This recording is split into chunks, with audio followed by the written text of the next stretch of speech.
Hello students, welcome to 9th English class. In this video, we are going to see the 4th supplementary, The Cat and the Painkiller. It is an extract from The Adventures of Tom Sawyer, written by Mark Twain. A note about the novel. The Adventures of Tom Sawyer is a novel about a young boy, Tom Sawyer, growing up along the Mississippi River at St. Petersburg. Tom Sawyer lives with his Aunt Polly and his brother Sid. He is up to all sorts of mischief, but very cleverly he escapes from the punishments that are given to him. இந்த நாவல் பற்றிய குறிப்பு. The Adventures of Tom Sawyer என்பது Saint Petersburg பகுதியில் Mississippi ஆற்றங்கரையில் வளர்க்கப்பட்ட Tom சாயர் என்ற சிறுவனை பற்றிய நாவலாகும். டாம் சாயர் அவனுடைய பெரியம்மா போலி மற்றும் சகோதரன் சிட் ஆகியோருடன் வசித்து வந்தான். எல்லா விதமான குறும்புத்தனங்களும் அவனிடம் உண்டு. ஆனால் அவனுக்கு கொடுக்கப்படும் தண்டனைகளிலிருந்து மிக எளிதாக தப்பித்துக் கொள்வான். He finds school life miserable, but after Becky Thatcher's arrival in town, he is a bit happy to go to school. Even that happiness does not last long, as Becky falls ill and does not come to school for a very long time. Bored of school, Tom with his best friends Joe Harper and Huck runs away to an island in the Mississippi called Jackson's Island to become a pirate. People in their hometown think that they are dead, but to the pleasant shock of everyone, they arrive at their own funeral. அவன் பள்ளி வாழ்க்கையை கொடூரமானதாக நினைத்தான். ஆனால் Peggy Thatcher அந்த நகரத்திற்கு வந்த பிறகு பள்ளி செல்வதில் கொஞ்சம் மகிழ்ச்சியானான். அந்த மகிழ்ச்சி கூட அவனுக்கு நிலைக்கவில்லை. பெக்கி தாட்சர் உடல் நலமில்லாமல் போனதால் மிக நீண்ட நாட்களாக பள்ளிக்கு வருவதில்லை. பள்ளி வாழ்க்கை அழுத்து போனதால் தன்னுடைய ஆருயிர் நண்பர்கள் ஜோ ஹார்பர் மற்றும் ஹக் ஆகியோருடன் மிசிசிப்பி ஆற்றின் நடுவில் இருந்த ஜாக்சன் தீவுக்கு தப்பியோடி கடற்கொள்ளையர்களாக மாறுவதற்காக சென்றனர். அவர்களின் சொந்த ஊர் மக்களோ அவர்கள் இறந்து விட்டார்கள் என கருதினர்.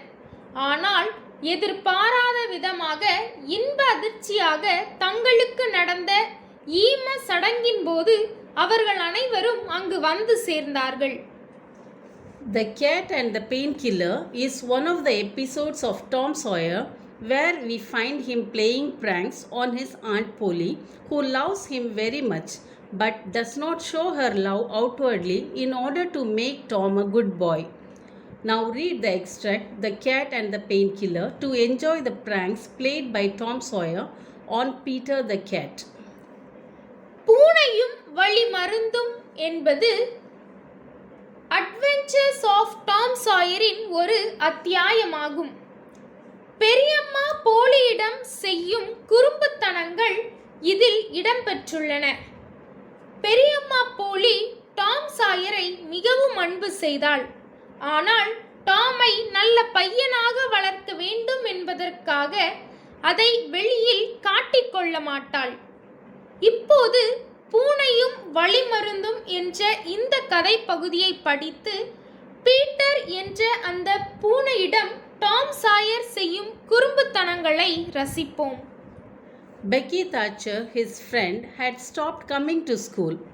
This disturbed Tom. He became unhappy. The charm of life was gone. There was nothing but boredom left. He put his hoop away and his bat.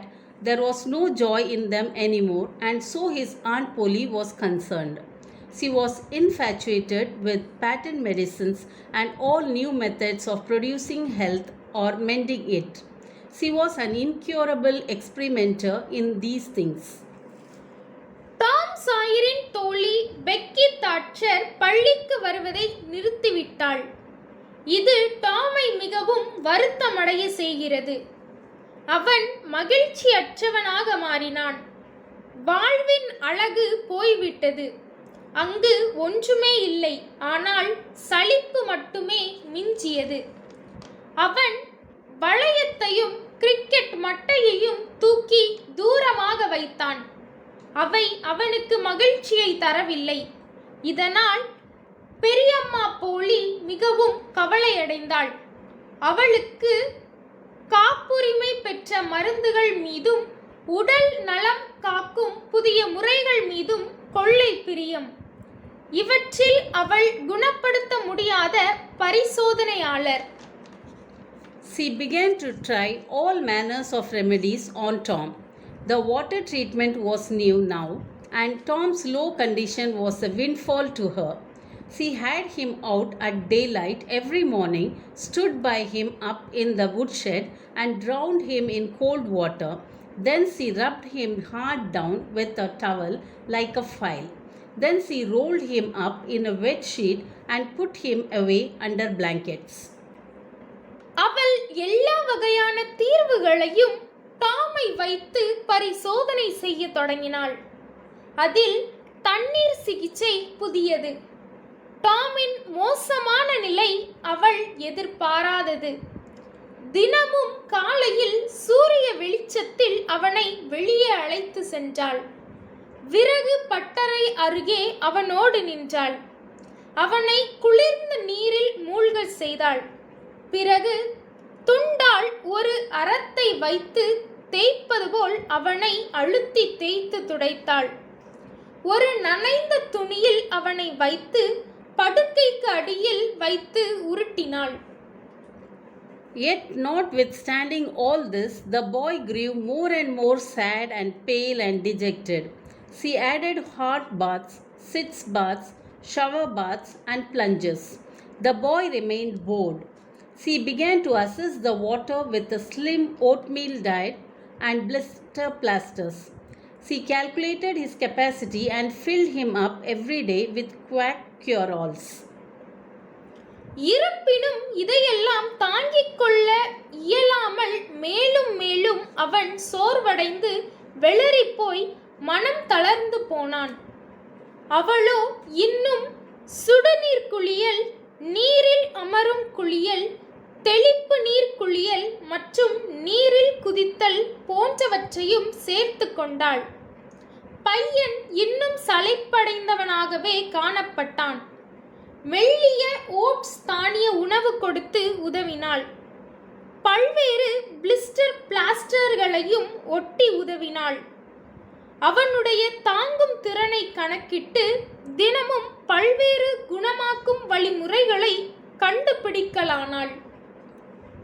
He became fed up, and so he thought over various plans of relief and finally hit upon that of professing to be fond of painkiller. He asked for it and so often that he became a nuisance, and his aunt ended by telling him to help himself and quit bothering her. அவனோ மிகவும் வெறுத்து போய் அதிலிருந்து தப்பிக்க பல்வேறு திட்டங்களை மனதில் நினைத்து கடைசியாக வலி நிவாரணி மருந்துகளை ஏற்றுக்கொள்வது என்ற யோசனை அவன் மனதில் உதித்தது. அடிக்கடி அம்மருந்துகளை கேட்டான்.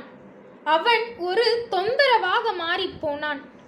பெரியம்மாவோ அவனை தொந்தரவு செய்வதை நிறுத்திவிட்டு அவனுக்கு அவனே உதவி கொள்ளட்டும் என்ற முடிவுக்கு வந்தாள். She found that the medicine did really diminish, but it did not occur to her that the boy was mending the health of a crack in the sitting room floor with it.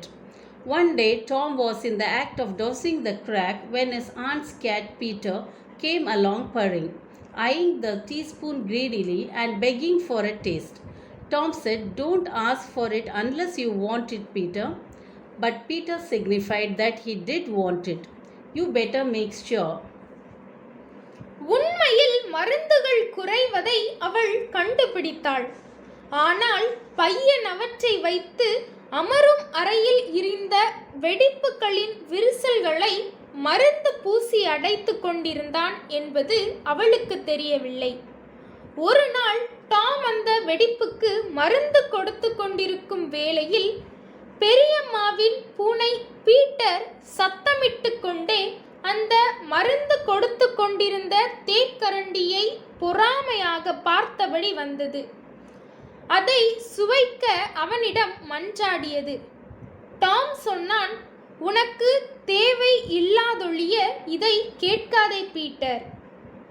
ஆனால் பீட்டரோ தனக்கு வேண்டும் என்பதை குறிப்பால் உணர்த்தியது. அதை நீ உறுதி செய்து கொள்வது நல்லது என்றான் Tom. Peter was sure. Now you have asked for it and I'll give it to you, because there ain't anything mean about me.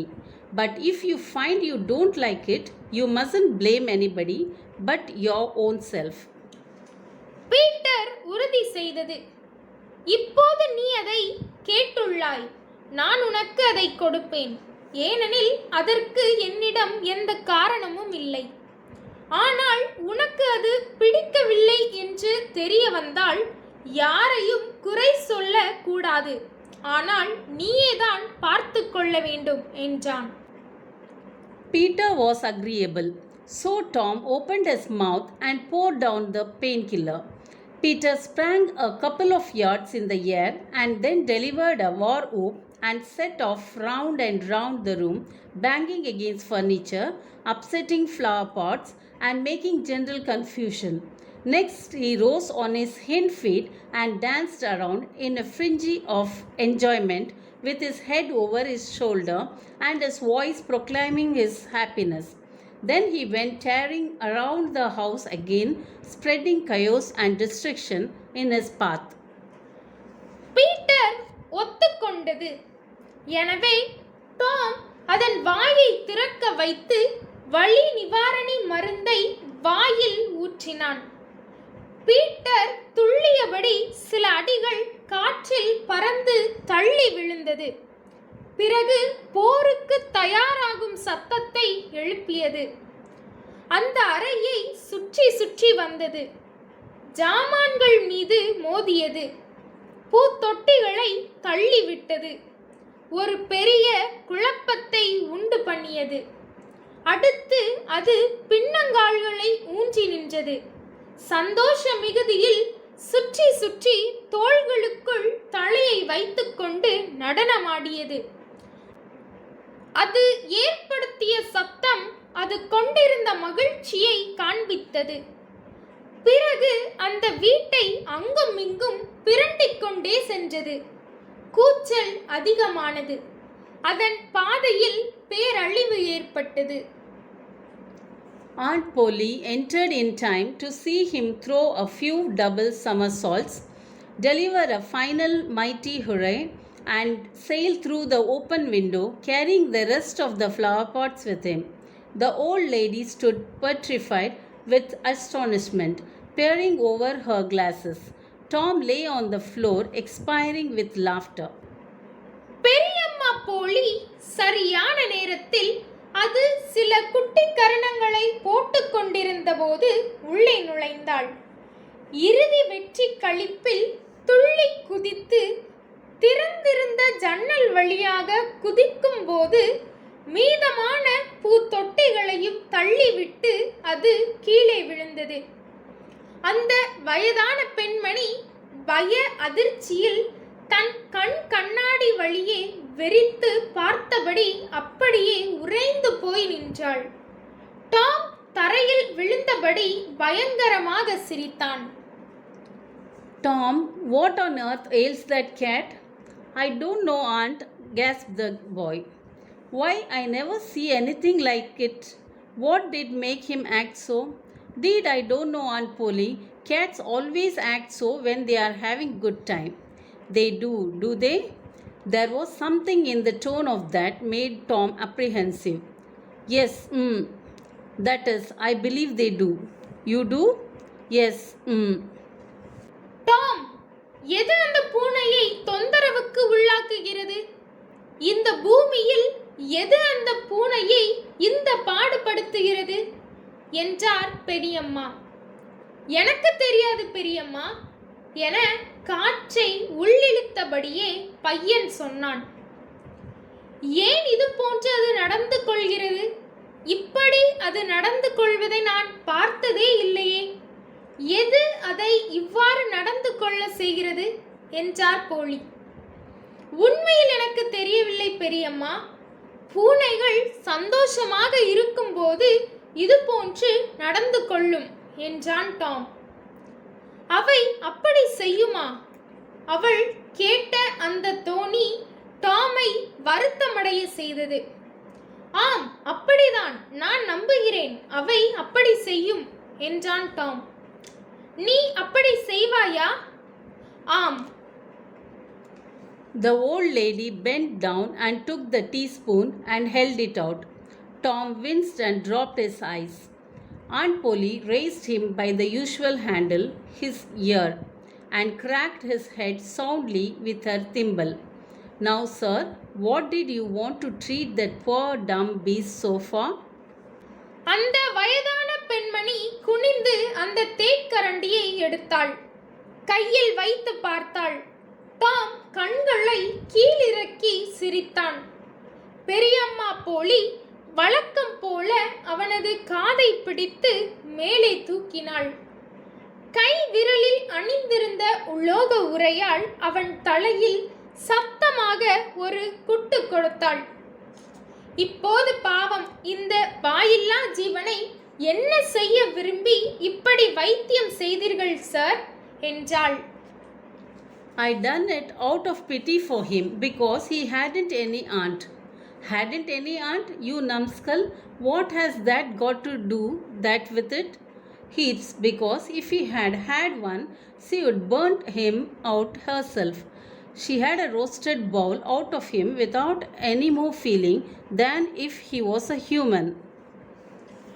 நான் அதன் மீது இரக்கப்பட்டுதான் இப்படி செய்தேன்.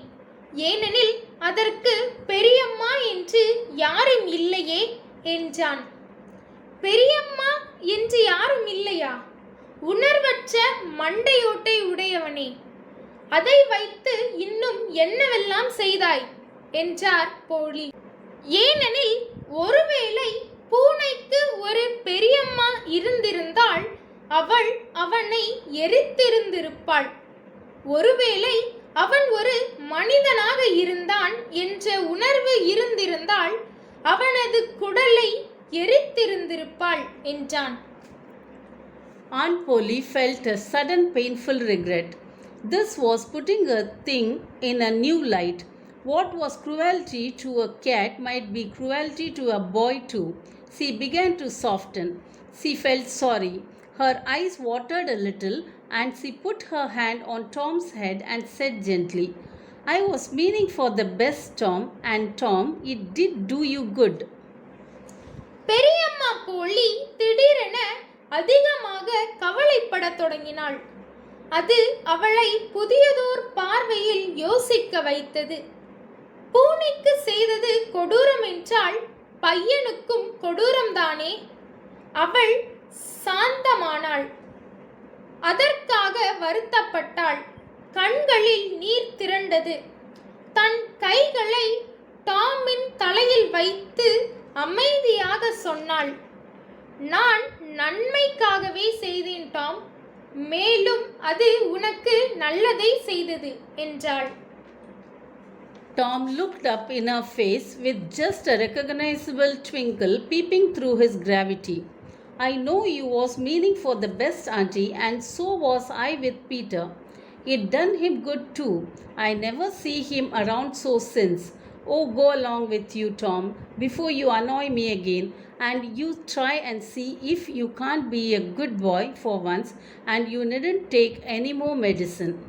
அவனது ஈர்ப்பின் மூலமாக டாம் அவளது முகத்தின் மின்னிய அங்கீகாரத்தை கண்டறிந்தான். நீங்கள் எனக்கு நல்லதையே நினைத்தீர்கள் என்று எனக்கு தெரியும் பெரியம்மா. நானும் அதையே தான் பீட்டருக்கு நினைத்தேன். அதே நல்லதுதான் அவனுக்கும் நடந்தது. நானும் இதுவரை அவனை இது போல பார்த்ததில்லை என்றான் டாம். ஓ டாம், என்னை மீண்டும் எரிச்சலூட்டும் முன்னர் நீ சொல்வதை ஒத்துக்கொள்கிறேன்.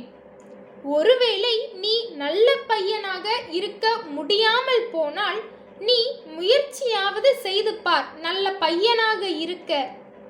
நீ இதற்கு மேல் எந்த மருந்தும் எடுத்துக்கொள்ள தேவையில்லை என்றாள் பெரியம்மா போலி. தேங்க்ஸ் ஃபார் வாட்சிங்.